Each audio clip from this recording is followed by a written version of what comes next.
Vous êtes-vous déjà demandé pourquoi les connexions de flammes jumelles sont si intenses, presque comme si vous étiez pris dans un jeu cosmique de cache-cache?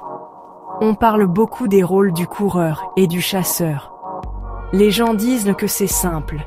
Une personne court, l'autre chasse. Mais croyez-moi, c'est bien plus profond que ça.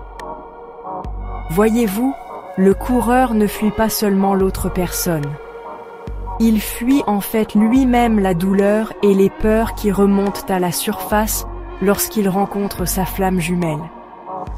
Ce n'est pas de la lâcheté.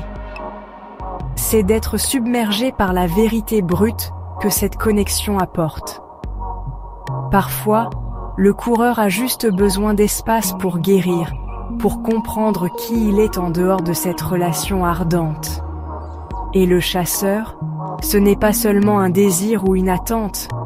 Le chasseur ressent la connexion si fort que lâcher prise fait presque mal. Mais souvent, cette envie de chasser est enracinée dans une peur de l'abandon, un besoin de prouver que le lien est réel. La vraie leçon? Apprendre à aimer sans s'accrocher, à exister sans se perdre. Voici le rebondissement. Ces rôles ne sont pas figés. Parfois, le chasseur devient le coureur et vice-versa. Le véritable but n'est pas de se réunir à tout prix, c'est de grandir, de guérir, afin que lorsque vous vous retrouvez, ce soit à partir d'un lieu de complétude.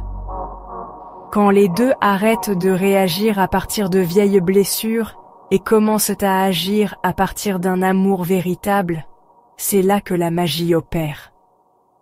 Ce n'est plus une chasse, c'est une reconnaissance.